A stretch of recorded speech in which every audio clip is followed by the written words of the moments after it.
Oui, bonjour les amis. Alors, pour un peu plus d'une semaine, alors bon, il y a un petit trou au milieu, le temps d'un week-end, mais disons globalement, l'Église nous propose de lire le chapitre 6 de l'évangile de Jean, qui est donc le chapitre qui parle du pain de la vie. Je suis le pain de vie, d'accord. Et donc on le verra, comme d'habitude dans les grands exposés de Jean, nous avons d'abord l'exposé d'un miracle, d'un signe que nous allons lire aujourd'hui, qui est la multiplication des pains. Et puis nous aurons ensuite un développement un peu plus profond, un peu plus sérieux sur une vue nettement plus théologique de la notion du pain. Voilà. Alors, donc aujourd'hui, nous lisons le chapitre 6 de l'évangile de Jean, les versets 1 à 15.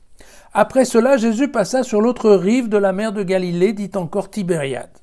Une grande foule le suivait parce que les gens avaient vu les signes qu'il opérait sur les malades. C'est pourquoi Jésus gravit la montagne et s'y assit avec ses disciples. C'était peu avant la Pâque, qui est la fête des Juifs. Or, ayant levé les yeux, Jésus vit une grande foule qui venait à lui. Il dit à Philippe, « Où achèterons-nous des pains pour qu'ils aient de quoi manger ?» En parlant ainsi, il le mettait à l'épreuve, il savait quant à lui ce qu'il allait faire. Philippe lui répondit, « 200 deniers de pain ne suffiraient pas pour que chacun reçoive un petit morceau. » Alors un des disciples, André, le frère de Simon-Pierre, lui dit, « Si tu veux, il y a là un garçon qui possède 5 pains d'orge et 2 petits poissons, mais qu'est-ce que cela pour tant de gens ?» Alors Jésus dit, « Ok, faites-les asseoir. » Il y avait beaucoup d'herbe à cet endroit, ils s'assirent donc. Ils étaient environ 5000 hommes.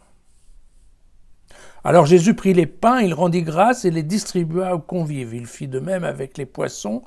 Il leur en donna autant qu'ils en désiraient. Lorsqu'ils furent rassasiés, Jésus dit à ses disciples, « Rassemblez les morceaux qui restent, de sorte que rien ne soit perdu. » Ils les rassemblèrent et ils remplirent 12 paniers avec les morceaux des 5 pains d'orge qui étaient restés à ceux qui avaient mangé.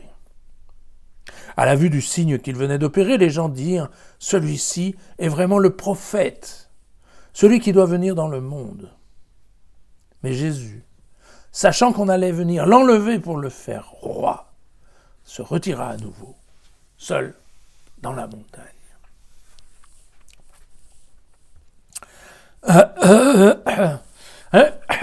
N'oublions pas que, je sais que c'est un peu difficile, mais il faut absolument, dans l'évangile de Saint Jean, ne pas commencer à trop réfléchir au signe qui nous est expliqué, parce que ce qui intéresse Jean, c'est plus ce qui vient après le signe, c'est-à-dire la réaction éventuellement des gens au signe, que le signe en lui-même. Donc si on fait cette erreur d'aller chercher le pourquoi et le comment du signe, bien souvent on va tomber sur une impasse, parce que probablement la façon dont Jean nous raconte le signe n'est pas forcément très historique. Voilà. Même si dans ce cas-là, il faut savoir qu'effectivement, on pense qu'il y a une certaine historicité. En tout cas, ça a été... Bon, d'abord, cette multiplication des pains, on la retrouve dans les 4 évangiles. Et en plus, d'autres textes laissent penser qu'effectivement, il y a eu souvent un certain nombre de grands rassemblements, pique-niques organisés, voilà, pour écouter le prêche de Jésus. Mais bon, voilà, n'allons pas plus dans le détail. Ce texte de Jean est très proche de la multiplication des pains de Marc, celle qu'on trouve au chapitre 8 dans les versets 6 à 7. C'est également fortement inspiré du 2e livre des Rois au chapitre 4, que je vous lis rapidement.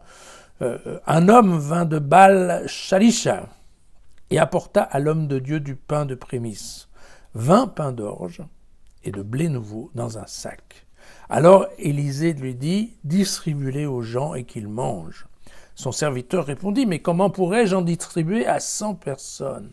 Alors Élisée insista, « Distribue-les aux gens et qu'ils mangent. Ainsi parle le Seigneur, on mangera et il y aura des restes. » Le serviteur fit la distribution en présence des gens. Ils mangèrent, et il y eut des restes selon la parole du Seigneur. Alors vous voyez que l'inspiration avec Élisée est quand même assez forte.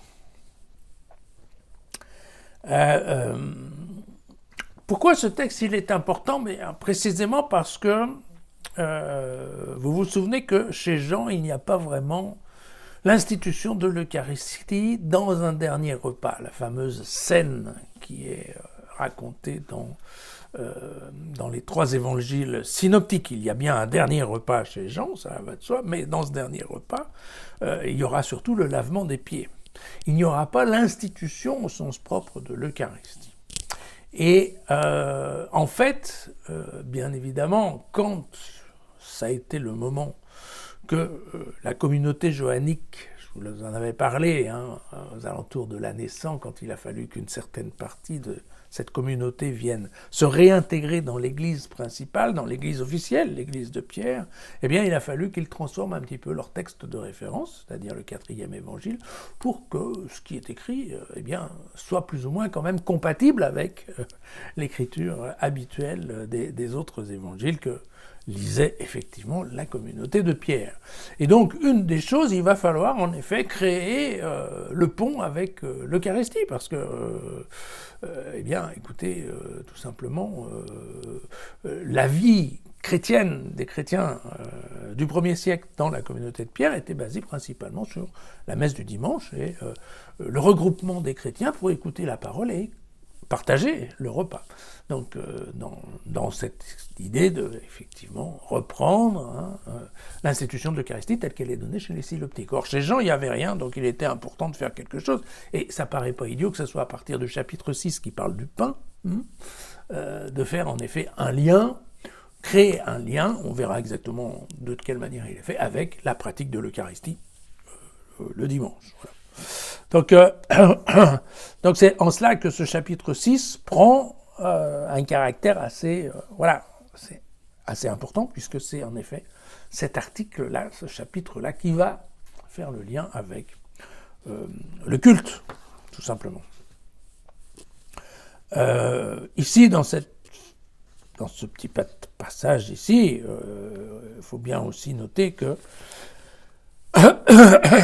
l'institution de l'Eucharistie, vous voyez qu'ici, il n'y a pas dit « vous ferez cela en mémoire de moi ». Donc, c'est une institution de l'Eucharistie qui est assez sommaire, mais ce qui est vrai, c'est qu'on retrouve ici dans les actes de Jésus, en fait, la tradition du repas familial juif, avec l'ancêtre, le propriétaire, le maître du toit, qui va en effet au départ partager du pain et également partager le vin avec un système de coupe qui passe de convive en convive.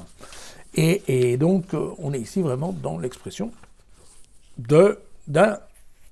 typiquement d'un repas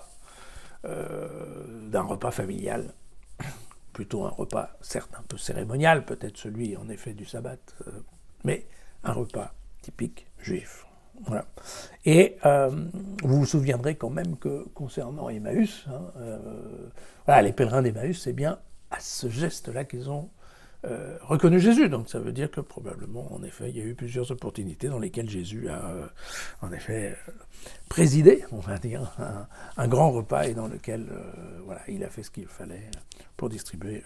Vous verrez que par rapport aux évangiles synoptiques, une des différences, c'est que Jésus distribue lui-même le pain, alors que dans les évangiles synoptiques, il le donne à ses disciples pour faire cette distribution. Vous voyez, encore une fois, chez Saint Jean, Jésus fait les choses lui-même, il n'a besoin de personne. Bien. Ce qui est important aussi de remarquer comme détail dans ce signe, c'est que tout à fait comme à Cana, en fait, Jésus est capable de sentir le besoin des hommes. Voilà. Il est capable de comprendre, en voyant la foule, que cette foule va bientôt avoir faim et qu'il va falloir les nourrir. De la même manière, donc à Cana, il n'y avait plus de vin et il fallait leur donner à boire. Évidemment, il y a un message là-dedans, c'est que effectivement, seul Dieu peut apporter en abondance ce dont le peuple a besoin. Voilà. Contrairement à des solutions terrestres, et là, ici, Philippe fait exactement l'image même, voilà, du bon gestionnaire qui va réfléchir un peu et qui va essayer de trouver des solutions tout à fait humaines, alors que effectivement Jésus lui est dans un autre registre, puisque lui ce sont des solutions divines à des problèmes humains, et évidemment la puissance est nettement supérieure. Écoutez, encore une fois, écoutons le texte, prenons-le comme il est, essayons de bien comprendre les petits détails qu'a bien voulu nous donner Jean, mais ne sautons pas tout de suite à la conclusion, à se poser la question de savoir s'il y a eu création de matière, pas création de matière. Tout ce genre de choses. Vous savez, par exemple, il y a des théologiens qui ont écrit des milliers de phrases sur la question de pourquoi il a envoyé les gens s'asseoir sur de l'herbe, hein, et avec un certain nombre de passages par rapport à des psaumes sur lesquels il y avait l'herbe fraîche, les bergers, les brebis, enfin bon, tout ça. Ça ne sert rigoureusement à rien dans l'optique de l'évangile de Jean. Donc, souvenons-nous de ce petit passage et passons à la suite. La suite, ça sera le pain de vie. Voilà. À demain.